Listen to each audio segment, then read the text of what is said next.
আমাদের ছোট্ট বন্ধুরা, আশা করি তোমরা সবাই ভালো আছো। আমরা কিছুদিন ধরেই আমাদের এই ফেসবুক পেজে বলছিলাম যে আমরা ফেলুদার মুখোমুখি হব। এসে গেছে সেই সময়। আমরা এখন বসে আছি সত্যজিৎ রায়ের সেই বিখ্যাত বাড়িতে, বিশপ লেফরয় রোডে, এবং আমাদের সঙ্গে আজকে রয়েছেন সন্দীপ রায়, রয়েছেন শাগনিক চট্টোপাধ্যায়, রয়েছেন সব্যসাচী চক্রবর্তী। আজকে আমরা যে জন্য এখানে উপস্থিত হয়েছি, শাগনিক চট্টোপাধ্যায় ফেলুদাকে নিয়ে একটি তথ্যচিত্র করেছেন, যে তথ্যচিত্র বাংলায় প্রথম যে কোনো একটি সাহিত্যের চরিত্রকে নিয়ে একটা আস্ত তথ্যচিত্র হয়েছে। তাও আবার সেই চরিত্রটা ফেলুদা, আমাদের সবার ভীষণ ভীষণ প্রিয় চরিত্র। আমরা যারা বড় হয়েছি, আমরা ছোটোবেলা বড় হয়েছি ফেলুদা পড়ে, আর তোমরা তো এখন ফেলুদা পড়ছোই। তো আমরা একে একে সেই ফেলুদার আলোচনার ঢুকবো, বিভিন্ন দিক নিয়ে আলোচনা করি।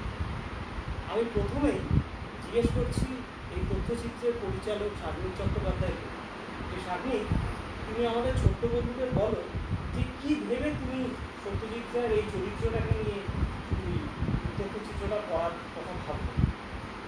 মানে ওরাও যেমন এখন ছোট, তেমনি মানে আমিও তো ওদের বয়সে কোনো সময় ছিলাম।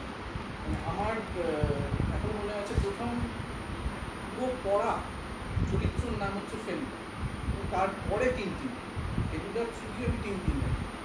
সুতরাং এমন একটা চরিত্র যেটা ছোটোবেলার থেকে সঙ্গে আছে, তারপরে বড় বয়সেও সঙ্গে আছে, কলেজেও সঙ্গে আছে, এবং তারপরে যখন আমি এই প্রফেশনে এলাম তখন প্রথম মানে কলকাতায় এসে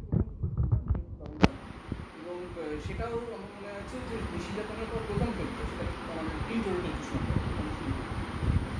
এবং সেইটার সময় আমার ওই লাইব্রেরিটা দেখে আমি আমি নিজেও জানতাম না যেরকম একটা জিনিস কোনো কী করবো, এবং সেই সময় আমি ভেবেছিলাম যে এতগুলো সত্যজিৎ রায়ের ফেলুদার অনুবাদ আছে যেগুলো আমি জানতাম না। ফ্রেঞ্চ আছে, জাপানিজ আছে, ইটালিয়ান আছে, যে এতগুলো এবং অন্যান্য অনেকগুলো ভাষা। আমি জানতাম না উড়িয়াতে ফেলুদা আছে বা মারাঠিতে ফেলুদা আছে, এগুলো আমার জানা ছিল। এতটা স্প্যান ফেলুদা, বইয়ে আছে, ছবি আঁকায় আছে, সিনেমাতে তো আছেই, সব থেকে পপুলার ফরম্যাট, এবং ইয়েতে আছে তোমার অডিও বুকে আছে, ডিজিটাল প্ল্যাটফর্মে আছে, সমস্ত জায়গায় আছে ফেলুদা। এই যত দিন যাচ্ছে তত ফেলুদার যদি ব্যক্তিতে কোনো খামতি নেই। এইটা তো একটা খুব ইম্পর্টেন্ট জিনিস, কারণ একটা ৬৫ সালে একটা চরিত্র, ৬৫-৬৬ একটা চরিত্র তৈরি হলো 2019-এ সমান পথে, এবং সে বেনারস এবং লন্ডন দু জায়গাতে সমান স্বচ্ছন্দ। সমান স্বচ্ছন্দ, সে তো কোনো অসুবিধা। এবং সে কলকাতাতে আরও বেশি স্বচ্ছন্দ, আরও বেশি। সে হিন্দি, ইংরেজি, বাংলা সব এই তিনটে ভাষাতেই সমান স্বচ্ছন্দ এবং ট্রাস্টফুল। এইরকম একটা চরিত্র কটা হয়েছে। সুতরাং এই যে এতটা জার্নি, এতটা চলা, আমাদের তো কোনো কিছু ডকুমেন্টেশন ফরম্যাটটা রাখে না, সব হয়ে গেল তারপরে পাওয়া যায় না। তা আমার মনে হলো যে 25 বছরে ফেলুদা ইন্দ্রাণী মজুমদার তিনি একটা কার্ড বানিয়েছি, 50 বছরে কিছু একটা হবে, 50 বছর। তো যদিও আমি যখন ভেবেছিলাম তখন 50 বছর তখন পাবো, ইভেনচুয়ালি 50 বছর হলো। সেই অবধি ফেলুদার জার্নিটাকে রাখা হয়েছে, এবং সেটার জন্য আমি যেটা মানে ছবিটা অনেকটা আটকে গেছে, কারণ সেটা মূলত আর্থিক স্বাচ্ছন্দ্যের জন্য বা অস্বাচ্ছন্দ্যের জন্য। যিনি ছিলেন তিনি মাঝপথে চলে গেলেন, তারপরে আমাকে টানতে হয়, সেটা আবার অনেকগুলো ঝামেলা, সেটা আটকে যায়। ফাইনালি রিলিজ হলো, এবং আমাদের যেটা সব থেকে আমার যেটা নিজের ভালো লাগছে, যেটা আমি ছবিটা যখন আমি ডিরেক্টর ছিলাম, শুধু ডিরেক্টর ছিলাম, আমি ঠিক যে ফর্ম্যাটে ভেবেছিলাম এতগুলো আউটডোর হবে, যেমন আমরা বেনারস গেছি, জেসলমের গেছি, যোধপুর যদি ছবি করি যোধপুরেও গেছি, লন্ডন গেছি, পুনা গেছি, বম্বে গেছি, এরকম শান্তিনিকেতন, কারণ শান্তিনিকেতনে লাস্ট সত্যজিৎ রায়ের ছবি এবং লাস্ট ফেলুদাও শান্তিনিকেতন, এবং এই দুটোতে সব থেকে ইম্পর্টেন্ট যে এই যে আমি যেভাবে ভেবেছিলাম সেইভাবে করতে। আবার আসছি তার বিষয়ে, তার আগে আমাদের যেটা ভীষণ ভীষণ জানতে ইচ্ছে করে, এই যে চরিত্রটি বা যে কাহিনীগুলো আজকে 50 বছর ধরে আপামর বাঙালিকে মজিয়ে রেখেছে, ছোট বড় আরও বড়, ফেলুদা পড়েনি এরকম বাঙালি সত্যি খুঁজে পাওয়া যায় না। আরও একটা বড় ব্যাপার, যেটা তোমার তথ্যচিত্রে আমি দেখেছিলাম, যে একজন বলছে নিশ্চয়ই ওরকম একটা চরিত্র আছে, না তো ওরকমভাবে এলো কী করে। এটা আমরাও না একটা বয়সে বিশ্বাস করতাম যে ফেলুদার মধ্যে ওটা দাদা সত্যি কোথাও একটা আছে, কিন্তু কী করে এই ম্যাজিকটা তৈরি হয়েছে সেটা আমরা একটু জেনে নেব সঙ্গীতটার কাছ থেকে? না, ম্যাজিক বলে দেখো, বাবা যখন ফেলুদা লিখতে শুরু করেন, মানে প্রথম যখন ফেলুদার গল্পটা লেখা হয়, ফেলুদার গোয়েন্দা লিখে, তখন কিন্তু বাবা একেবারে ভাবতেই পারেনি যে এটা একটা সিরিজ হবে। একটা নিছক গল্প লিখছি, অনেক দিন গোয়েন্দা কাহিনী লেখা হয় না, কারণ তখন তো একটা ভীষণ একটা ফাঁকা একটা মাঠ যাচ্ছিল আর কি। খুব একটা বেশি গোয়েন্দা গল্প ছোটদের জন্য বা কিশোরদের জন্য লেখা হচ্ছে তাতে নয়। তো উনি একেবারে নিছক একটা গল্প লিখছেন, আর কিছুই না। তো সেটা লেখা হলো, এবং 3 কিস্তিতে বেরোলো সন্দেশে, 65 ডিসেম্বর, জানুয়ারি, ফেব্রুয়ারি, 3 মাসে লেখা হলো। তারপরে যেটা হলো যে প্রথমটা বেরোনোর পরেই চিঠি আসতে শুরু করলো, ফোন আসতে শুরু করলো, এবং সেটা তুঙ্গে উঠলো 3rd ইনস্টলমেন্টের পরে, যখন ফেলুদা গল্পটা শেষ হলো, এবং তখন বাবা বুঝতে পারলেন যে এটা একটু গোলমালে ব্যাপার হয়ে যাচ্ছে। মানে উনি ছবি করে যা ফোন বা চিঠি পাচ্ছেন, একটা ফেলুদা দিকে তার থেকে ডবল ট্রিপল চিঠি ফোন পাচ্ছেন। তো বাবা ভীষণ আশ্চর্য হয়ে গেলেন, যেরকম একটা ব্যাপার, এতটা সন্দেশের বিক্রি বেড়ে গেল।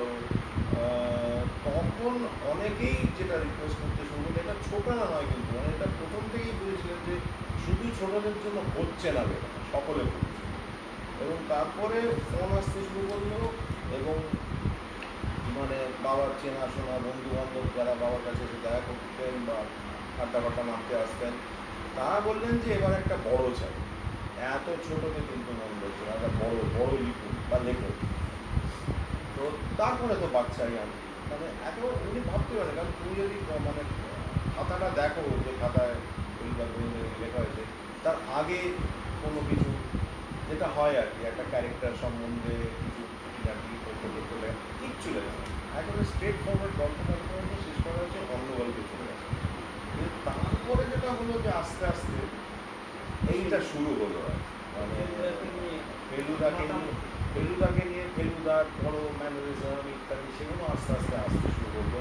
এবং তুমি এটাও দেখবে যে গোড়ার দিকে ফেলুদা একটু খাটাটে টাইপের, একটু মানে তৌসিকে ঠিক মারছে, দেখতেও যে খুব একটা ভালো তা নয় আর কি, একটা মাঝারি গোছের একটা চেহারা। কিন্তু তারপরে যেটা হলো যে আস্তে আস্তে ফেলুদাও একটা হ্যান্ডসাম হয়ে গেল, একটু ড্যাশিং হয়ে গেল, একটু সেটা পরে হয়েছে, সেটা সময় লেগেছে। মানে বাচ্চা আংটি থেকে ব্যাপারটা শুরু হয়েছে কনসার্টে, সেটা এখন তো ব্যাংকটা বন্ধ কিন্তু মানে সিরিজটা এটা শঙ্কুর ক্ষেত্রে উনি ভাবেন, ফেলুদার ক্ষেত্রে উনি ভাবেন। আমাদের মধ্যে রয়েছেন স্বয়ং ফেলুদা, সব্যসাচী চক্রবর্তী। আমি এবার তাকে জিজ্ঞেস করবো তার ফেলুদা করার অভিজ্ঞতা, কারণ সব্যসাচী চক্রবর্তী একমাত্র ফেলুদা যিনি ছোট পর্দায়, বড় পর্দায় এবং মঞ্চে, মানে নাটকে ফেলুদা চরিত্রে অভিনয় করেছেন। অডিওতে 4টে প্লেট। তো আমি সেটাই ফেলুদাকে জিজ্ঞেস করবো যে এই যে ফেলুদার চরিত্র, যেটা একসময় তুমি আমাকে একটা সাক্ষাৎকারে বলেছিলে এটা তোমার স্বপ্নের চরিত্র, এবং তোমার স্বপ্ন পূরণ হয়ে গেছে কারণ তুমি ফেলুদা করে ফেলেছো। তো সেই স্বপ্নের চরিত্রটাকে তুমি কী করে ফুটিয়ে তোমার চোখে ফেলে? আমি বেসিক্যালি যেটা করেছি সেটা হচ্ছে ফলো দ্য ডিরেক্টর। কারণ যখন প্রথম আমার ইচ্ছেটা তৈরি হয় যে আমি ফেলুদা করব, তখন মানে একটা আমি কি অভিনেতা হব এটাই তো ঠিক ছিল না। কারণ অভিনেতা হওয়ার পর যখন আমার হঠাৎ মনে হলো বহুদিন তো হয়ে গেল, আর তো ফেলুদা হচ্ছে না, সন্তোষ দত্ত তখন আর নেই, তো তখন আমার মনে হলো যে না, একবার অ্যাপ্রোচ করলে হয়। তখন সত্যজিৎ রায়কে আমি ডাইরেক্টলি এসে বলছিলাম এই বাড়িতে, ওই ঘরটায় যেখানে উনি বসতেন। তখন উনি বলেছিলেন আমি করবো না, ছেলেকে করো, সে যদি করে। তো তারপর থেকে বাবুদার পেছনে আমি লেগে রয়েছি যে কী করে হবে, বাবুদার সঙ্গে কবে দেখা হবে ইত্যাদি ইত্যাদি। একদিন ভাগ্যক্রমে নন্দনে দেখা হয়ে গেল, তখন ওই পথের পাঁচালী রেস্টুরেন্টটা দেখানো হচ্ছিল। আমি গিয়ে বাবুদাকে বললাম যে আমার খুব করার ইচ্ছে। বাবুদা বললেন যে আমি তো এখনও কিছু ভাবিনি, যদি ভাবি আমি নিশ্চয়ই জানাবো। ব্যাস ওইটুকুই কথা হয়েছে। তখন তুমি কী করছো? তখন আমি সিরিয়াল করছি, সিনেমা করছি, সবই করছি। তো যেহেতু অভিনয় শুরু করে দিয়েছি, সেই জন্য আমার ইচ্ছেটা ছিল যে যদি ফেলুদা করার একটা সুযোগ আসে, আমি ওই একটাই চরিত্র যেটা সত্যি করার মতো। বাকি চরিত্রগুলো করলেও হয়, না করলেও হয়। তো কিন্তু ফেলুদার যদি করি তাহলে একটা মনের শান্তি এবং স্বপ্ন পূরণ, সোজা কথা। তো সেই থেকে বাবুদাকে বলার পর আর বেশি দিন অপেক্ষা করতে হয়নি, কয়েক মাসের মধ্যেই বাবুদা বোধ হয়, 2 মাসের 3 মাসের মধ্যে না, তার আগে হীরকদার সঙ্গে দেখা হয়েছিল। হীরক সেন বললেন যে তোমাকে নিয়ে আলোচনা হয়েছে, আমি বললাম যাক, একটা আশ্বাস তো পেলাম। তারপরেই দেখা হলো, এই বারান্দাতেই আমার মেকআপ টেস্ট হলো। তখন এখানে বাবুদা, মনিদি এবং দাঁড়িয়েছিলেন বিজয় রায়। তো আমার ন্যাচারালি ভেতরটা দুর্বল করছিল যে সিলেক্টেড হব কি হব না। তো আমার দিকে খানিকক্ষণ তাকিয়ে রইলেন বিজয় রায়, তারপরে বললেন বাবুদা তুই নাকি, বললেন ভালোই তো লাগছে। এইটাই ওয়াজ মাই বিগেস্ট সার্টিফিকেট, যে যখন বললেন ভালোই তো লাগছে তখন অ্যাটলিস্ট লাগার দিক থেকে আমি ক্লিয়ারেন্সটা পেলাম। এবারে অভিনয়ের দিক থেকে সেইখানে বাবুদা আমাকে বললেন যে পুরোনো ছবিগুলো দেখো, আর দেখুন আর দেখো না। মানে দেখা তো হয়ে গেছে, বহুবার দেখা হয়ে গেছে, আর দেখো না। এবং বাবার আঁকা যেগুলো ইলাস্ট্রেশনসগুলো আছে সেইগুলোর দিকে নজর, সেখান থেকে শুরু। তবে হ্যাঁ, প্রথমটা বাক্স রহস্যটা আমার কাছে একটু ভয়ের ছিল, কারণ that was my first test. প্রথম দৃশ্যটা মনে আছে? হ্যাঁ, ওইটা ডকুমেন্টারিতেই আছে, যেখানে আমি ঘর থেকে বেরোচ্ছি, ড্রয়িং হ্যাঁ, আমার ঘর থেকে বেরিয়ে ড্রয়িং রুমে আসছি, গায়ের চাদর, বলছি নমস্কার, আপনি প্রদর্শনী আগে, হ্যাঁ বসুন বলে আমিও বসছি, উনিও বসছি, হারানো ছিল। তো এই যে পুরো ফেলুদাটা করেছি আমি, খুব একটা পার্সোনালিটি আনার চেষ্টা করেছিলাম। তাতে হয়েছে কি, এত বেশি গম্ভীর হয়ে গেছে ফেলুদা। বাবু বললো যে পরেরটা থেকে একটু চেষ্টা করতে হবে একটু স্বাভাবিক হও, বুঝলে তো, তুমি এত গম্ভীর হয়ে যাচ্ছ, বাচ্চারা ভয় পাচ্ছে। কাজেই আমি বাচ্চাদের ভয় দেখানোটা তো উদ্দেশ্য না, তারপর থেকে একটু হালকা করে। কারণ প্রথম ছবিতে বাবুদা একবারও আমাকে এই কথা বলেনি, মানে বাক্স রহস্যের সময় শেষ হয়ে যাওয়ার পরে বলল। কারণ যদি মাঝখানে আমি আরো নার্ভাস হয়ে যাই, আমার বিশ্বাস শিখে। আপনার লেগেছে না আমার লাগে, আমার লাগে, কিন্তু আমি বোঝা যায়, তাহলে তো মানে সিনেমায় বোঝা যায়, বুঝতে পারছো? না না, সেটা আমি মোটামুটি সেখানেও ভালো অভিনয় করেছে। সার্টিফিকেট যে ভালো অভিনয় করেছি, নার্ভাসনেসটা দেখি। দর্শক হিসেবে দেখেছি এত কিছু জানি না, চোখে আলাদা করে কিছু করে, হ্যাঁ অর্ডিনারি দর্শকের না, তখন একটু বেশি গম্ভীর হয়েছিল, এরকম একটু চেয়ার হয়েছে, এখন একটু এরকম হয়েছে। আমি এই যে ফেলুদা করার জন্য তুমি যে নানা জায়গায় গেলে, বিশেষ করে তোমার ডকুমেন্টারি একটা বড় জায়গা জুড়ে আছে যে মদনলাল মেঘরাজের বাড়ির খোঁজা, ঘোষাল বাড়ির কথা তো উনি লিখে গেছিলেন ওই লেখায়।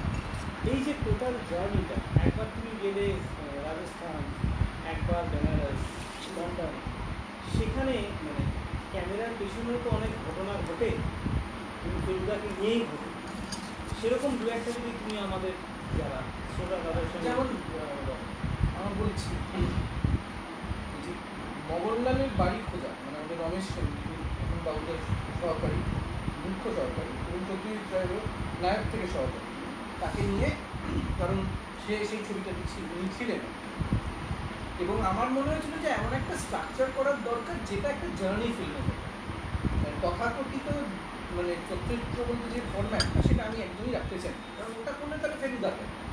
জেমস বন্ডের একটা 50 years নিয়ে হয়েছে, সেটাও একটা দুর্দান্ত একটা ফেলুদার একটা ঘরানা আছে, এটাকেও সেইভাবে হতে হয়। তো এমন একটা সাপ্লট রাখা উচিত যেটা কিছু একটা ওই ফেলুদার মধ্যেই কিছু একটা থাকা দিতে। এবং এটা ইন রিয়েলিটি যেটা করা হয়েছিল, ওনাকে বলা হয়েছিল যে তুমি মগনলালের বাড়িটা খুঁজে পাবে, এবং সঙ্গে সঙ্গে একটা ম্যাপ, এবং যেটা ছবিতে আছে ম্যাপ, মানে এটা কি তুমি সাজিয়েছিলে না সত্যি মগনলালের বাড়িটা খুঁজে পাওয়া যাচ্ছিল? পাওয়া যাচ্ছিল না, মানে এটা শুধু ডকুমেন্টারি স্বার্থে নয়, না না, আমরা ওইভাবে খুঁজে, আমরা বলেছিলাম যে তুমি এটা নাও, এবং এই ম্যাপটা এবং এই স্টিল ছিল যে স্থানে না পাওয়া যেত না, তাহলে ডকুমেন্টারি হতোই। স্ক্রিপ্টটা পাল্টে যেত আর কি, এই হচ্ছে একদম অন্য একটা গল্প হতো, এইদিকে পাওয়া গেল ওদিকে পাওয়া গেল না, এটা একটা ব্যাপার। তো আমরা 5 দিন রেখেছিলাম, এবং লিটারালি ছবিতে যেভাবে আছে, রাস্তায় যেভাবে লোককে ঘুরে ঘুরে জিজ্ঞেস করা হয়েছে কোথায় পাওয়া যায়, কারণ আমরা কোনো ক্লু ছিল না মহল্লার বাড়িটা কোথায়। আমি বাবুদাকে থেকে জিজ্ঞেস করছি, বাবুদা বলছে এক্স্যাক্ট লোকেশন জানি না, তুমি যেন মনে করতে পারছি না, কেউই জানে না, বাকি তো সবাই নতুন। বেনারসও পাল্টে গেছে। বেনারস পাল্টে গেছে, এবং বেনারস পাল্টে গেছে। এবং মজাদার হচ্ছে যে সবাই ভাবছে, এবং আরও হচ্ছে যে মোহনলালের বাড়িতে বাইরে একটা ময়ূর রাখা একজন তলোয়ার ধরে আছে, এরকম বাড়ি কিন্তু বেনারসে কয়েক লক্ষ আছে। এবার কোন বাড়িটা মোহনলাল এসে দেখতেই বুঝতে পারছি, প্রত্যেক বাড়ি মোহনলালের মতো। পেলে কি করে? যেদিনকে আমার ফিরে আসবো, 5 দিনের দিন যেদিনকে ফিরে আসবো, আমাদের 7:30 একটা তোমরা হাল ছেড়ে দিয়েছো যে হ্যাঁ, আমি বলছি অল্টারনেটটা করতে হবে, মানে পেলাম না, এটাই হচ্ছে কনক্লুশন, সেইভাবেই পুরোটা সাজাতে হবে। আমরা অনেকটা কিরকম মজার যে আমরা ঘাটের ওই জায়গাটা, এই এরিয়াগুলো খুঁজছি, ভাবছি এখানেই হবে, কারণ পুরো শুটিংটাই অলমোস্ট ওখানে হয়েছে, ঘোষাল বাড়ি ওখানে আছে, সবকটাই পাচ্ছি। আমরা পেলাম সম্পূর্ণ অন্যদিকে, মানে আমরা যদি দক্ষিণ কলকাতায় খুঁজি, ওটা ধরে নাও উত্তর কলকাতার দক্ষিণেশ্বরের সাইড, এরকম একটা এতটাই উত্তর দিকে। এই ক্লুটা পেলে কি করে? রাস্তায়, এটাও রাস্তায়। এবং আমাদের প্রোডাকশন অ্যাসিস্ট্যান্ট যিনি, মানে প্রোডাকশন ম্যানেজার কালিদা বলে, তাকে একজন এসে বলে, হ্যাঁ তো জানি, তো পারেকের বাড়ি, এতে এইখানে নয়, তুলসীদাস মন্দির, সেটা অন্য দিকে, এখানে পাবে। এও তো প্রায় ফেলুদার বাড়ি। হ্যাঁ, এটা ফেলে দেওয়ার কথা। এবং আমরা তখন 12:30টার সময় ফোন করছে যে আমরা একটা অন্য দিকে অটোতে, কালিদা ওই দিকে তাড়াতাড়ি তুলসীকে নিয়ে যাচ্ছি, এখন পাবে তো? ওরা হ্যাঁ মনে হচ্ছে পাবো, আমার এখন মনে পড়েছে। এবং সেটা ফাইনালি আমরা 2:30টার সময় করি, এবং আমার ক্যামেরাম্যানের 4:30টার সময় ট্রেন, মানে এসে, মানে যেহেতু একদম স্টেশনের উল্টো দিকে ঢুকিয়েছিল ডিউটি ডিভিশনে, মানে পুরো ট্রেন ধরতে পেরেছি, কিন্তু হতো না, তো হতো অসম্ভব। এটাও একটা গল্প। আমরা 3 দিন ধরে, শুধু 4 দিন ধরে প্রতিদিন রাত্রিবেলা হচ্ছে, তাহলে কি পাওয়া যাবে? কী করা যাবে? কোথায় যাচ্ছে? মানে কোন বাড়ি? বাড়িকে আমরা একটা মেঘ পুরি অন্য কিছু করবো, সেটাও হচ্ছে না। কী করবো? ফাইনালি পাওয়া। তবে এই যে ফেলুদার গল্প যেগুলো আমরা পড়েছি, যেগুলো এই লেখার প্রসেসটা কী ছিল? মানে তুমি কি আগে গল্প কিছু নোট ডাউন করে নিতেন বা চ্যাপ্টার রিভিশন করতেন, নাকি উনি সরাসরি গল্পটা লিখতেন, তারপর সেটাকে আবার ব্রাশআপ করে ক্লিয়ার করতেন, কীভাবে উনি? না, ধরো এটা তো গোড়ার প্রথম গল্পটার বিষয় তো বললাম কিছুই থেকে, দ্বিতীয় গল্প থেকে যখন গল্প লেন্থ বড় হতে শুরু করলো, তখন তো মানে নানা রকমের কমপ্লেক্স ব্যাপারটা বলতে শুরু করলো, রিলেশনশিপ, মোটিভ ইত্যাদি অনেক কিছু জিনিস আসতে শুরু করলো, মানে ক্রাইমটা কী।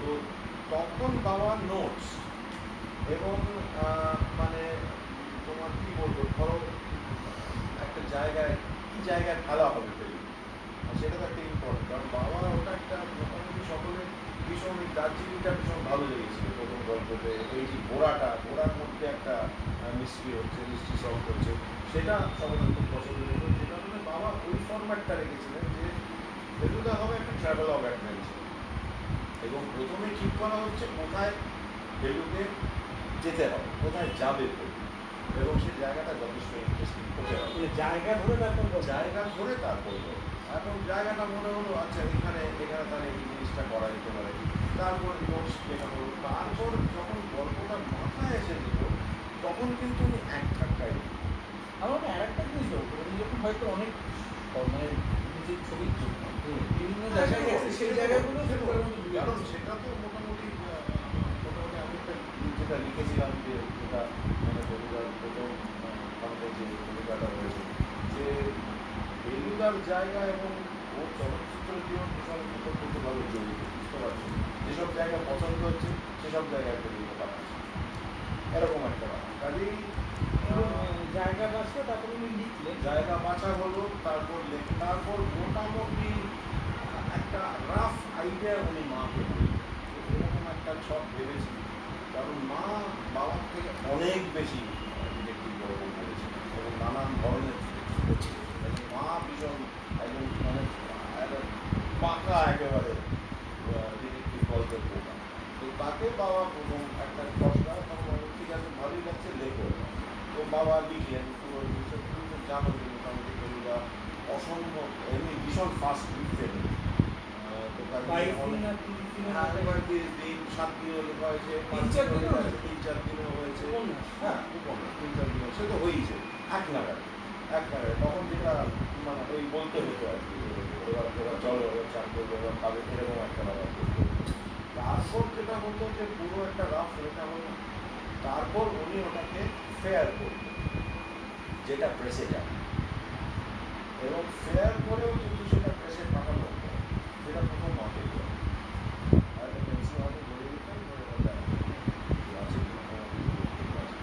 মা কিন্তু প্রচুর কারেকশন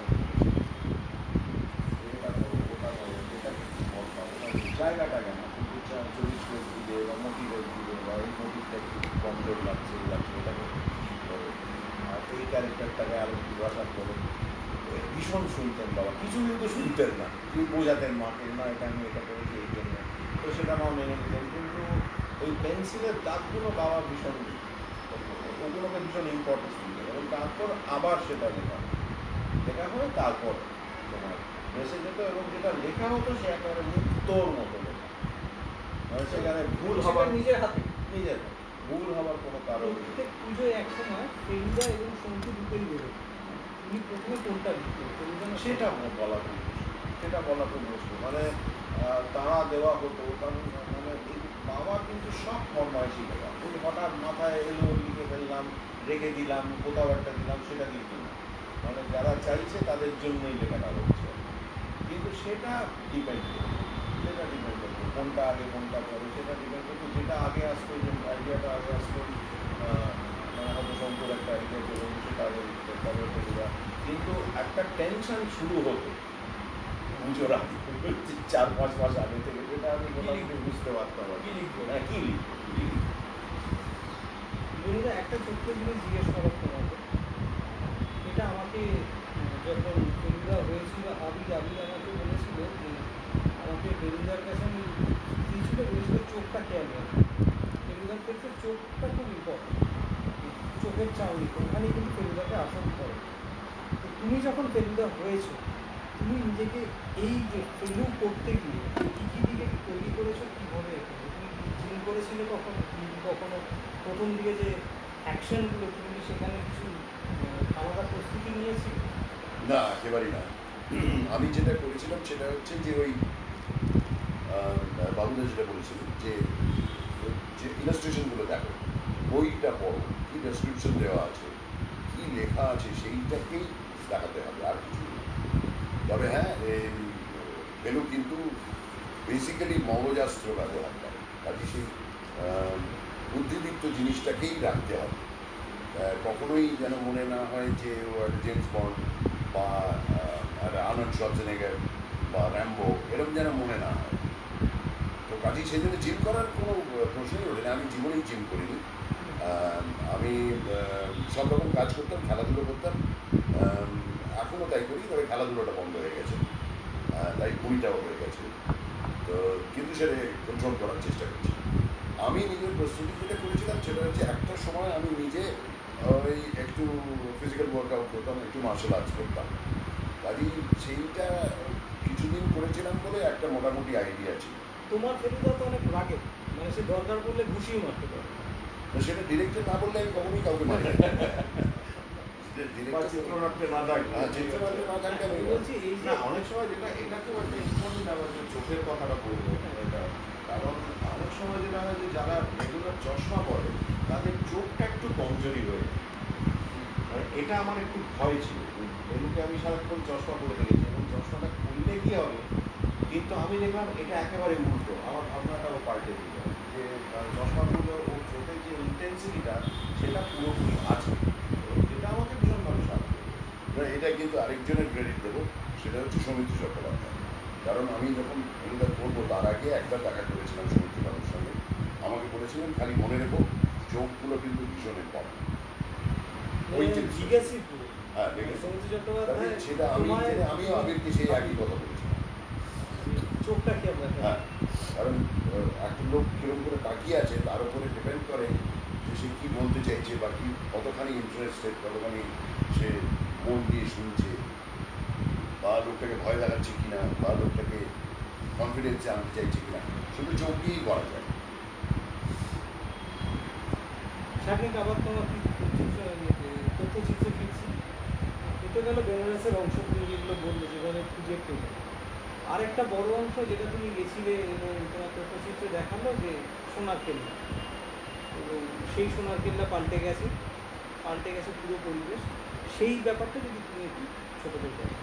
অরিজিনালি আমি ভেবেছিলাম যে সেটটা আমি ভেবেছিলাম সেটা হচ্ছে কাউদা, মূলত ছিল প্রথমে কুশল, সমুদ্র এবং সিদ্ধার্থ। কারণ সমুদ্রবাবু সেই সময় শারীরিক হয়ে ভীষণ, এবং বাবুদা, কারণ বাবুদা সেই সময় সোনার কেল্লার সময় স্ত্রী ফটোগ্রাফার। যেটা হলো যে সৌমিত্রবাবু ভীষণ শরীর খারাপ, কারণ উনি ট্র্যাভেল করতে পারতেন, অতটা ট্র্যাভেল মানে এখান থেকে তো জয়সলমীর যাওয়াটা পুরো একটা চারটিখানি কথা নয়, জয়পুর যেতে হবে, সেখান থেকে আবার একটা ট্রাভেল করতে হবে অনেকটা, ডিরেক্ট কমিউনিকেশন ট্রেন এখন হয়েছে, তখন ছিল না। তো তখন দেখা গেল ওনাকে নিয়ে কোনোভাবেই হচ্ছে না। তো ওনাকে নিয়ে যদি না হয় তাহলে সিদ্ধার্থদা মানে ফেলুদা তো শেষ করছে না। তো তখন হলো আলটিমেটলি বাবুদা এবং কুশল।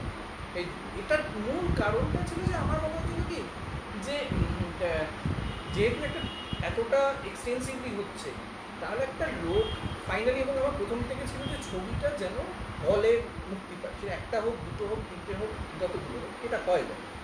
আমি কখনোই ভাবিনি এটা খুব একটা টেলিভিশনের জন্য শুধুমাত্র করবো না কোনো কিছু, বা তখন ডিজিটাল মিডিয়ামের আইডিয়া নেই। এইটা আমি ভেবেছিলাম, যে কারণে একটা নির্দিষ্টভাবে ইন্টারমিশন হচ্ছে, হাফ টাইম যেটাকে আমি বলি, সেটাও সেইভাবেই স্ট্রাকচারালি এসেছে। তো আমার ছিল যে আমি যখন এমন একটা কিছু করতে যদি হলে যাই, তাহলে সারাক্ষণ যদি কয়েকটা লোক বসে কথা বলে যায়, কেউই দেখতে পাবে না, আমি তো বললে আমিও দেখতে পাবো। তো সেখানে নিয়ে যেতে হবে, যে সোনার কেল্লা নিয়ে এত কথা হচ্ছে, এবং যদি না নিয়ে যেতাম এতে, এবং কুশল বাবুটা দুজনেই 40 বছর পর যা হলো, না নিয়ে গেলে, জায়গাটায় না ফেললে, তাহলে কিন্তু ওই ইমোশনটা আসে না। 50 বছর যখন হচ্ছে, তাহলে সেটা it's an emotional journey, nothing like but an emotional journey. তো সেইখানটাতে যাওয়া, এবং তার আগে আমরা একটা রেকি করতে রেকি, এই একটা মাত্র লোকেশন আমরা রেকি করতে গেছিলাম, বাকি সব গিয়ে কোনো রেকি কোনো ব্যাপারই নেই, কারণ ওটা ফাইনাল লোকেশন ছিল, 1-2 দিনের জন্য আমরা গেছিলাম। এবং সেখানে প্রথম সৌরদীপও ছিল আমাদের সাথে। সৌরদীপ গিয়ে মানে হতবাক, কারণ কেল্লার মধ্যে মানে বাবুদারা যখন গিয়েছিল কেউই নেই, এখন তো মানে লোকের লোকারণ্য, মানে তুমি মানে ওয়াইফাই থেকে আরম্ভ করে, গিজার থেকে আরম্ভ করে সবই পাবে। হোটেলও তো আছে। হোটেল আছে, আমরাই তো হোটেল ছিলাম, আমরাই ভেতরে ছিলাম, বাবুদারা একটু বাইরে ছিল, মানে একটু কেল্লার সামনে। বাকি পুরো ইউনিট যে কতগুলো ছিল, সোনার কেল্লার মধ্যেই ছিলাম। তো সব থেকে সুবিধে শুরু একদম। এবং সেটাতে মজাদার হচ্ছে যে এইটা ডিসকভার করা আমার নিজেরই, যে যাদের সাথে ভাষার কোনো মিল নেই, কিছুই মিল নেই, সেই লোকগুলো কীভাবে একটা ছবি, দেখো সত্যজিতের অনেকগুলোই ছবি, মানে প্রচুর 27-28টা ছবি প্লাস তৎসচিত্র মিলিয়ে 32টার কাছাকাছি যাবে। কোনো ছবি কিন্তু এই ম্যাজিকটা ক্রিয়েট করে না ইন রিয়েল লাইফ। একটা ছবিকে বেস করে একটা গোটা কমিউনিটি পেট চলছে, এবং এমন একটা এরিয়া, সেখানে বছরে অন্তত কিছু না হলেও 3 থেকে 4 মাস 5 মাস লোক যায় না। আর তোমার তথ্যচিত্রিত ছিল, আগেটা ছিল পানিশমেন্ট পোস্ট একেবারে, এবং যে পরিমাণ গরম করে লোকে যায় না, মানে শুধু যায়, এবং আমি বলবো না এমন এটা কোনো চার্লি চ্যাপলিন বা উইলিয়াম শেক্সপিয়ারের মতো কোনো সংরক্ষণ ওইভাবে করা হয়েছে, সোনার কেল্লার ভিতরটা সেভাবেও না, জাস্ট একটা ইমোশন, সেইটা বেস করে লোকে আসছে। একটা ভাঙাচোরা শুধু একটা সামনের দিকে আছে, বাকি সবই তো অনেক কিছুই চেঞ্জ হয়ে গেছে, বছরের পর বছর আসছে। এইটা সামথিং ভেরি ভেরি ম্যাজিক। এগুলো যদি না নিয়ে যেতাম, তাহলে এই জিনিসটাই কতটা 50 বছর বাদে গিয়ে আপনার কীরকম লাগলো এই জায়গাটা? না দেখো, কয়েকটা জিনিস আমি মনে করি যে যেসব জায়গায় গিয়েছি, যেসব জায়গায় গিয়ে এনজয় করেছি, সেসব জায়গায় না যাওয়াই ভালো। মন খারাপ হয়ে যাবে, যেটা যোধপুর দেখে আমার হয়েছিল, মন খারাপ হয়েছিল। কারণ সার্কিট হাউসটা একটা অদ্ভুত একটা সার্কিট হাউস ছিল, একতলা সার্কিট হাউস ছিল, এবং চারিদিকে শুনশান, দূরে তোমার মানে ওই ছাদ থেকে দূরে রুমের ভবনটা দেখা যেত। তো এখন যেটা গিয়ে দেখলাম যে দোতলা হয়ে গেছে, চতুর্দিকে বাড়ি হয়ে গেছে, সেটা একটা ভীষণ ডিসঅ্যাপয়েন্টিং একটা মানে অভিজ্ঞতা। কিন্তু মানে তোমার জয়সলমীরটা একটু অন্যরকম, কারণ জয়সলমীরে বহু লোক আমার মানে ধরো গেছে তোমার সোনার কেল্লা রিলিজ হওয়ার পর বেশ কিছু বছর পর, এবং তারা আমাকে এসে বলেছে যে তুমি একবার যাও, ঘুরে এসো, মানে সোনার কেল্লা যে কী ম্যাজিক করেছে ওখানে, সেটা একবার দেখে এসো। সেইটা একটা উপরি পাওয়া, মানে সেখানে যেমন ডিসঅ্যাপয়েন্টমেন্টটাও রয়েছে, আর একটা অদ্ভুত ফিলিংও মানে আসে। একটা ছবি, একটা হিন্দি ছবিও না, একটা বাংলা ছবি, একটা প্রত্যন্ত অঞ্চলের অর্থনীতি এবং আর্থসামাজিক পুরো ব্যাপারটাই একদম। খালি সোনার কেল্লার ভেতরটা আমি একটু ডিসঅ্যাপয়েন্টেড হয়েছিলাম, যে বড্ড বেশি গ্যাঞ্জাম হয়ে গেছে, ওটা না হলেও হতো। কারণ আমরা যখন শুটিং করেছিলাম, একবারে শুনলাম ছিল একটা মন্দির ছিল যেখানে পুজো হতো, আর সোনার কেল্লার পেছনে তোমার একটা মিলিটারি একটা বেস ক্যাম্পের মতো ছিল, তাছাড়া কিছু ছিল না। তো কাজেই হ্যাঁ, কি বলতে চাচ্ছি, আরেকটা জিনিস আমি যেটা বলি, যে এই শুধু মানে এই একটা ছবি বলে ছবির সঙ্গে আর একটা জিনিস আছে যে ওখানে নতুন করে কীভাবে অদ্ভুতভাবে মনে রেখে ওদের একটা অদ্ভুত সাইকোলজি আছে। এই সাইকোলজিটা হচ্ছে ওর মানে সবাই খুব ওটা হচ্ছে মুকুলের বাড়ি। মুকুল এসছে কি ওই বাড়িটা এখনো মুকুলের আছে? বাড়ি। না, বাড়িটা নেই কিন্তু সামনের দিকটা আছে। সামনের বাড়িটা দিক- কি ভেঙে গেছে? বাড়িটা ভেঙে গেছে, বাড়িটা ভেঙে একটা অন্য স্ট্রাকচার করেছে। মানে এখনো কিছু কিছু কিছু জায়গায় আছে, বোঝা যায় বোঝা যায়। বোঝা যায় তুমি এবং ওইভাবে ওখানে ওখানে কিন্তু যেটা আমি যাওয়ার আগে শুনেছিলাম যে হচ্ছে আমি যাওয়ার আগে যেটা শুনেছিলাম যে উনি মানে একটা এমন মেকআপ টাইম হয়েছিল যে 4 ঘন্টা 3 ঘন্টা আছে প্রায় 75টা ক্লাইম্যাক্সটা পুরো শুনতে সৌমিত্রও বলছিলেন। সৌমিত্র বলছিলেন মানে খাতা খাতা ছেড়ে দিয়েছে, ছেড়ে দিয়ে বলছেন যে যা বলছি ক্যামেরা বসাচ্ছি করো। এবং যদি এটা হচ্ছে মাস্টারি কাকে বলে, যে জায়গাটা কিন্তু বেশি নয়, ছবিতে দেখলে মনে হবে বিশাল জায়গা কিন্তু ঠিক ঠিক আছে, জাস্ট ক্রিস ক্রস করা মানে এডিটিং হচ্ছে এমন ক্রিস ক্রস করা একই জায়গার জাস্ট পয়েন্ট অফ ভিউগুলো ক্যামেরা চেঞ্জ করে দেওয়া যেন মনে হচ্ছে কতটা কিছু হচ্ছে। এই যে ইমিডিয়েটলি জায়গায় করে এই যে মাথা, এই যে ক্যালকুলেশন, এই যে কাজ করা এবং এক্স্যাক্টলি ওই টাইমের মধ্যে শেষ করা, এটা মানে ভালো যায়। নিয়ে খুব ডিফিকাল্ট ভীষণ ডিফিকাল্ট। আর যেটা যেটা সব থেকে ইন্টারেস্টিং সেটা হচ্ছে যে তুমি যেসব হোটেলে যাচ্ছ জয়সলমীরে এখন, সেখানে তোমার লবিতে বাবার ছবি, রিসেপশনে বাবার ছবি, যে ম্যানেজার, হোটেলের যে ম্যানেজার তার ঘরে বাবার ছবি, এটা একটা অদ্ভুত অদ্ভুত একটা অনুভূতি। ভাষাগত কোনো মিল নেই, হ্যাঁ, কিচ্ছু মিল নেই। অদ্ভুত ব্যাপার। এবং সকলে বলছে উনি একেবারে আমাদের ভাস্কো ডা গামা। একদম এটাই কি বলেছিল, ভাস্কো ডা গামা খোঁজ করকে নিকাল। এটাও ছিল তো মানে যাদের পানিশমেন্ট দেওয়া হতো তাদেরকে ওখানে পাঠিয়ে দেওয়া হতো। এই একটা লোক একটা ছবি করে, এবং অন্য কোনো ছবিতে আমি এটা এই জিনিসটা বলবো না, একটা ছবি কোথাও এবং এই কেল্লাটা আগেও এসছে কিন্তু কেউ জানে না, মানে নজর করেনি, সেটা গুপি গাইন কারণ সেটার রংটা সাদা কালো ছিল। একটা যখন লিখলেন সেটা কিন্তু 68 গুপি গাইন 68, এবং এটা যখন লেখা হলো 71, সেই রংটা বেস করে উনি একটা এমন গল্প লিখলেন, রংটা একটা গল্পের কন্টেন্ট এবং সেটাও কিন্তু গোয়েন্দা গল্প, which is very সেই নামই হয়ে গেল। সেই নামই হয়ে গেল। 750 বছর ধরে ত্রিকুটগড় ছিল, একটা ছবি করলো, সিটির নাম হয়ে গেল গোল্ডেন সিটি, জায়গার নাম হয়ে গেল সোনার।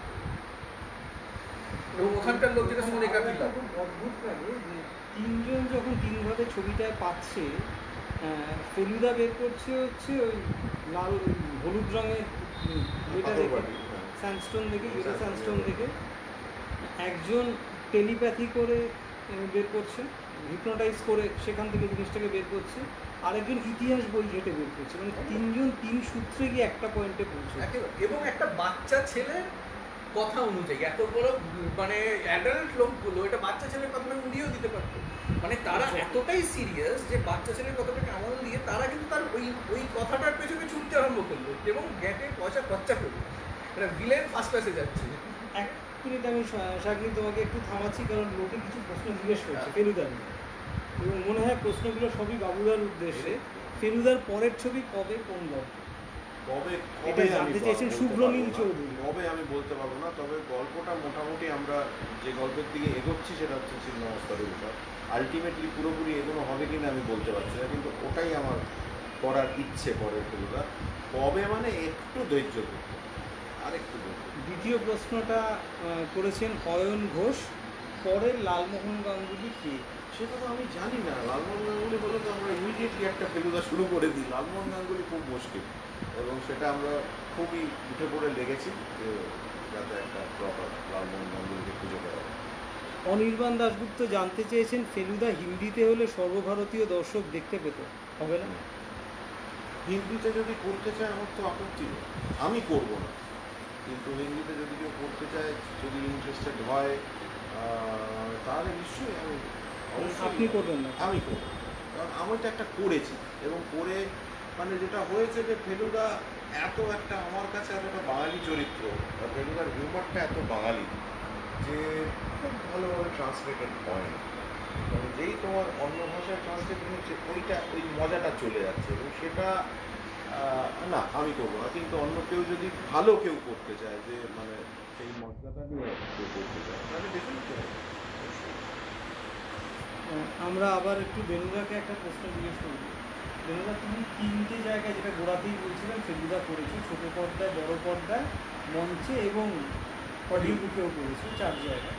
তো এই যে তিনটে মূলত যে জায়গায় তুমি অভিনয় করলে, এটার জন্য কি তোমার কোনো আলাদা, বিশেষ করে মঞ্চ এবং ক্যামেরার সামনে, এই দুটো জায়গায় যে তুমি ফেলুদা করলে, তার জন্য কি তুমি কোনো আলাদা তোমার কোনো ভাবনা চিন্তা ছিল, বা তুমি কি ভেবেছিলে মানে যখন তুমি দুটো আলাদা প্ল্যাটফর্মে পুরো কাজটা করলে?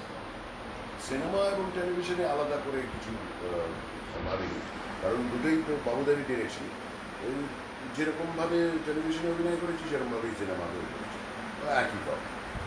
আর অডিও বুকে যেটা হয়েছে সেটা হচ্ছে যে শুধুমাত্র লোকে শুনতে পাচ্ছে, কাজেই ওখানে শুধু আমার ক্রেডিট নয়, ওখানে যে এফেক্টস লাগাচ্ছে, মিউজিক লাগাচ্ছে, আমার কো অ্যাক্টার সকলেরই একটা পার্টিসিপেশন ছিল বলে ওটাও বেশ ভালোই পপুলার হয়েছে। আর মঞ্চে যেটা হয়েছে সেটা হচ্ছে যে ওই একটাই গল্প আমরা যেটা পারমিশন পেয়েছিলাম করার জন্য আমাদের নাটকের দল থেকে, সেটা হচ্ছে অপ্সরা থিয়েটারের মামলা। কারণ সেটা আমাদেরও মনে হয়েছিল অন্য গল্প চাইলেও পাবে না, অন্য গল্প এক্ষুনি আমি ভাবতে পারছি না কী করা যায়, দেখা যাক যদি কিছু আমাদের মাথায় থাকে। কারণ নাট্যকার হচ্ছেন অরিন্দম গান্ধী, অরিন্দমেরই লেখা, কাজে ওরই সাজেশন ছিল যে আমরা অপ্সরা থিয়েটারের মামলাতে নিয়ে বাবুদাকে একটু ফলো আপ করতে পারি। তো পারমিশন আমরা পেয়েছি, তো সেই অনুযায়ী অপ্সরা থিয়েটারের মামলা 100-র বেশি শো হয়ে গেছে এবং যথেষ্ট ভালোই লেগেছে লোকে। তবে আমি জানি না যে আর আমরা করতে পারবো কিনা অপ্সরা থিয়েটারের মামলা, কিন্তু এখন আপাতত ওইটা আর শো হচ্ছে। কিন্তু ওইটাতে আমরা এটাই মনে রেখেছিলাম যে ফেলুদার যে ফরম্যাটটা আছে যে ওইটার বাইরে যাব না। কিছু কিছু জিনিস অ্যাড হয়েছিল, যে যেমন সত্যজিৎ রায় কোনো মহিলা চরিত্র রাখেননি, কিন্তু একটা প্রফেশনাল থিয়েটারে কোনো মহিলা চরিত্র থাকবে না, এটা তো অস্বাভাবিক লাগে। কাজে আমরা কিছু ঢুকিয়েছিলাম এবং একটু ডাইভার্ট করে আমরা আবার ফিরে এসেছিলাম বলেছিলাম যে মহিলাদেরও সাসপেক্ট হিসেবে রাখা হয়েছে। কিন্তু ওটা একটু চিন্তার বিষয় ছিল যে লোকেরা অ্যাট অল স্টেজে দেখতে আসবে কিনা। কিন্তু অ্যাডভান্টেজটা ছিল যে আমি ভ্যালু করছি, আবার আমি স্টেজে সিনেমাতেও করছি এবং স্টেজে সেই ভরসাতেই করা, এবং ডিরেকশনটাও আমারই ঘাড়ে ফেলা হয়েছিল, কারণ যেহেতু আমি বাবুদের সঙ্গে এতদিন ধরে কাজ করেছি ফেলুদা প্রজেক্টসে। কিন্তু মোটামুটি ভালোই লেগেছিল বলতে। কিন্তু তবে সিনেমা টেলিভিশন থেকে ওটা একেবারেই আলাদা ছিল। তার প্রস্তুতিটা তুমি কীভাবে নিয়েছিলে? মানে এখানে তো তোমার উপরে পরিচালনার দায়িত্বও ছিল। হ্যাঁ, কিন্তু সেখানে আমি খুব ভালো পরিচালক নই, কিন্তু আমার মনে হয়েছিল যে স্টেজে আমি এই জন্যই পরিচালনার দায়িত্বটা নিয়েছিলাম, যে কারণে ওটা ফরম্যাট থেকে সরে না যায়। ফেলুদা যেভাবে কথা বলে, তোপসে যেভাবে ব্যবহার করে, লালমোহনবাবু যেরকমভাবে করেন, অনেকটাই সেরকম রাখার চেষ্টা করেছি। কাজেই সেইখানে আমি প্রস্তুতি বলতে সেরকম কিছুই নয়, জাস্ট ফলো দি স্ক্রিপ্ট। বাবুদাকে বলেছিলাম যে একবার মঞ্চায়ন হওয়ার আগে একবার পড়ে নাও, কিন্তু বাবুদা বলেছিলেন দরকার নেই, আমি ওখানেই গিয়ে একবার দেখি। সেই কনফিডেন্সটাও ছিল বলে আর একটু ভয় বেশি ছিল আমার, যে আমরা কিছু উল্টোপাল্টা করবো না। কিন্তু তারপরে দেখার পরে বলেছিলেন হ্যাঁ ঠিক আছে, অনেক বেশি মহিলা ঢুকিয়ে দিয়েছে, দেখো আবার ফেলে যেন প্রেমে টেমে না পড়ে যায়। আমি বললাম না, সেরকম কিছু হবে। শাকিব, তুমি লন্ডনে গেলে ফেলুদার সঙ্গে, তো লন্ডনের অভিজ্ঞতা কিছু বলো আমাদের ছোটো ছোটো। লন্ডনের শ্যুটটা ভীষণ কম দিনের ছিল, কম দিন। 7 দিন, দেখলে বোঝা যায় না, কিন্তু 7 দিন না 5-6 দিন ছিল।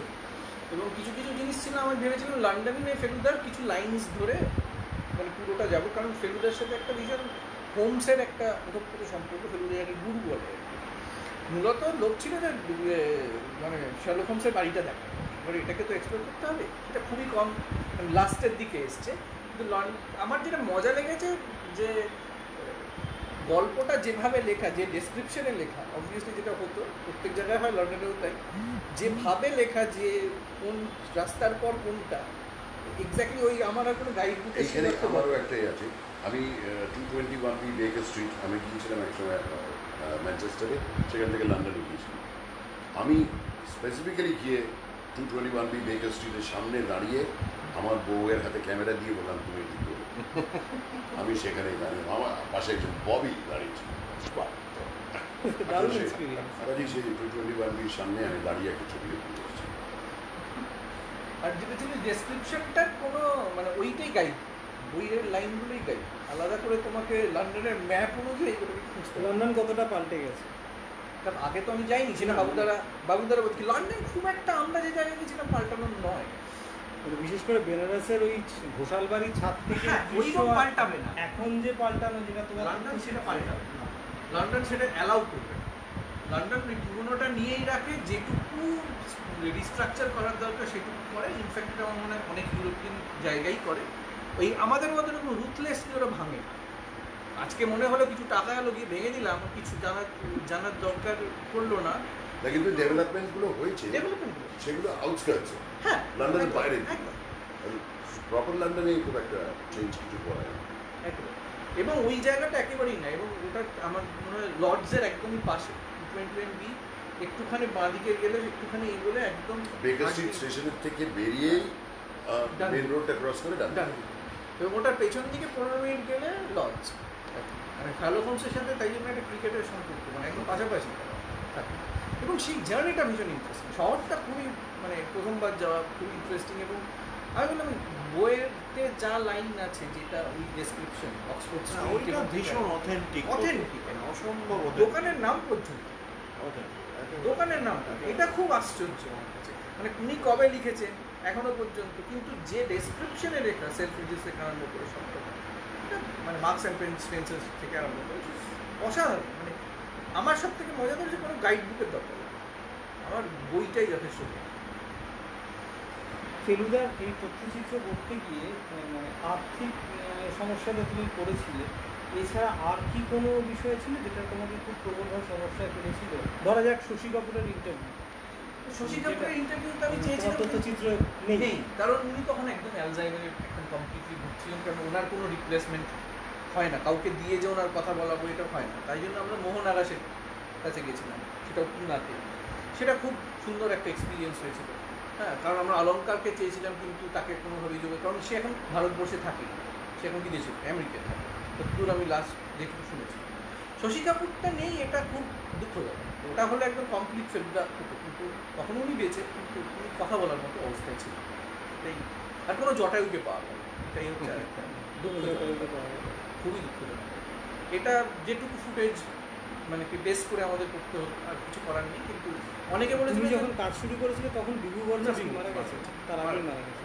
বিভু তো অনেক আগে, মানে রয়্যাল বেঙ্গলের পরেই অনেক পরেই মারা গেছে, মানে রিলিজ হওয়ার আগে, ডাবিং শেষ করি নেক্সট দিন একেবারে, মানে সেদিন রাত্রেই মারা, যেদিনকে ডাবিং শেষ করলেন সেদিন রাত্রেই মারা। এবং সেটাও খুব মানে আশ্চর্য, আমি অবাক হয়ে গেছি। এবং এই ছবিটাতে সেই রকমভাবে প্রত্যেকটা একটা করে ট্রিবিউট দেওয়া হয়েছে। এটা আমার নিজের ব্যক্তিগত এটা ইচ্ছে ছিল যে মঙ্গললাল উৎপল্লবকে ট্রিবিউট দেবো না, হয় সন্তোষ দত্ত, কামু মুখার্জি। সব থেকে আমার মতে খুব দুঃখজনক এটা, কামু মুখার্জির কথা আজকাল খুব কম দেখি। কামু মুখার্জি না থাকলে কিন্তু সোনার কেল্লা কোনো জায়গায় দাঁড়ায় না। ওটা অনেক ছবি একটা চরিত্র কি অসামান্য চরিত্র, সেটাই বলেছি, কম রাখা গেছে। কিন্তু ওই যে ওই রকম ওই যে ছবিটা মারার পর যে ওই বসে পড় আস্তে আস্তে এরকম একটা অদ্ভুত আস্তে আস্তে এরকম বসে পড়া, এটা মানে কম হয়। বাবুদা সেই দৃশ্যের শুটিংটা নিয়ে যদি একটু বলেন, মানে কীভাবে কামু মুখোপাধ্যায় সেই দৃশ্যের শুটিংটা, মানে সেটা তো একেবারে টেকনিক্যাল ব্যাপার, একেবারে ভীষণ টেকনিক্যাল ব্যাপার। এবং কামুবাবু যেটা করেছিলেন, এটা কোথায় হয়েছিল? ইন্দ্রপুরী স্টুডিওতে একেবারে মোহনলালের সেট করা হয়েছিল, তো সেখানে করা হয়েছিল। তো কাজেই মানে কামুবাবু একজনকে ফলো করেছিলেন, মানে একজনকে, মানে একটা মোটামুটি মাথায়, আমার এখন নামটা মনে পড়ছে না, তখন উনি বলেছিলেন যে আমি কিন্তু এর এই কাশি এবং এই মানে হাঁপানি কাশি একসঙ্গে, সেটা আমি একে ফলো করবো। নামটা আমার আনফর্চুনেটলি এখন মনে নেই, কিন্তু তাকে একবার হুবহু ফলো করেছিলেন। এবং তারপরে তো তুমি জানো যে সেটা তো এই ছবিতে বলাও হয়েছে যে কীভাবে মানে নাইট ফ্রেমটা হয়েছে, রিভার্স পিকে হয়েছে, সেসব তো বটে। কিন্তু খুব কমপ্লিকেটেড একটা দৃশ্য, এবং অদ্ভুতভাবে তোলা এবং অদ্ভুতভাবে এডিট করা, যেটা আমার মনে হয় যে ওটা সব থেকে কঠিন সিন ছিল। সন্তোষ দত্ত লিখেছিলেন উনি কি আগে একটু নার্ভাস ছিলেন? আগে নার্ভাস ছিলেন, আগে উনি ভাবতে পারেননি যে এই ট্রিকটা করা হবে, যেটা উনি ভেবেছিলেন যে সত্যি ছোঁড়া হবে এবং একজন প্রফেশনাল ছুড়বে। তো সেটা প্রথমে ঠিক হয়েছিল, কিন্তু যাকে আনা হয়েছিল তিনি খুব একটা সফল হলেন না এবং সে একটা রিস্ক ফ্যাক্টর থেকে যাচ্ছে। তুমি সন্তোষ দত্তকে এনে সে যদি মানে একটা ঠিক মতো মাইক ট্রেনিংটা না হয়, ভুল জায়গায় গেঁথে যায়, তাহলে তো অনেক আগেই জটায়ু চলে গেলেন। তো কাজেই আমাদের সেটা বাধ্য হয়ে অন্যরকম, মানে যেটা আমরা বলি প্ল্যান বিতে চলে যেতে হয়েছে, এবং সেটা ভীষণ এফেক্টিভ হয়েছে। যেহেতু আমরা মানে বাবা যেহেতু চুরি করছেন, সে কারণে উনি অনেক বেশি কেয়ারফুল হয়ে গেলেন শুটিংটা করার সময়, যাতে একেবারে পারফেক্ট হয়, একেবারে স্মুথ হয়। যে কারণে ওটা একটা খুব মেমোরেবল দৃশ্য বলে আমার মনে হয়। এবং মানে ওখানে উনি একটা খুব এলাবোরেট মিউজিকও করেছেন, এবং যেটা কেউ জানেন যেটা একটা একটু যাত্রা টাইপের একটা মিউজিকের মতো করেছে, তার মধ্যে পারকাশন দিয়ে। তো তারপরে উনি দেখলেন যে যখন উনি মানে দুভাবেই নিয়েছিলেন, যে একটা শুধু পারকাশন, একটা উইথ মিউজিক, বুঝতে পারছো, পারকাশন সঙ্গে। তো উনি যখন লাগাচ্ছেন ছবিতে মিউজিকগুলো, তখন উনি দেখলেন যে মিউজিকটা ওই যাত্রা টাইপের মিউজিক এবং পারকাশন লাগালে দৃশ্যটা একটু হাসি হয়ে যাচ্ছে, একটু ফানি হয়ে যাচ্ছে। তো যে কারণে উনি মানে তোমার শুধু পারকাশনটা লাগালেন, এবং সেটাও একটা খুব ইম্পর্টেন্ট একটা শিক্ষা, যে তুমি মিউজিকটা কিন্তু গোলমাল করে দিতে পারে সিনেমা, মানে যেটা তোমার বিশেষ করে কার্টুন ফিল্মে হয় না, যে ভীষণ সিঙ্ক মিউজিক টাইপের একটা ব্যাপার হয়, তো সেইটা হয়ে যাচ্ছে। তো সেইটা বাবা দেখলেন যে না, এটা করাটা ঠিক হবে না, তাহলে দৃশ্যটা অযথা ফানি হয়ে যাবে এবং কিরকম একটা মানে ক্লিশে টাইপের হয়ে যাবে। কাজে উনি শুধু পারকাশনটা ব্যবহার করেন, সেটাও একটা খুব ইন্টারেস্টিং তথ্য আর কি, অ্যানেকডোট।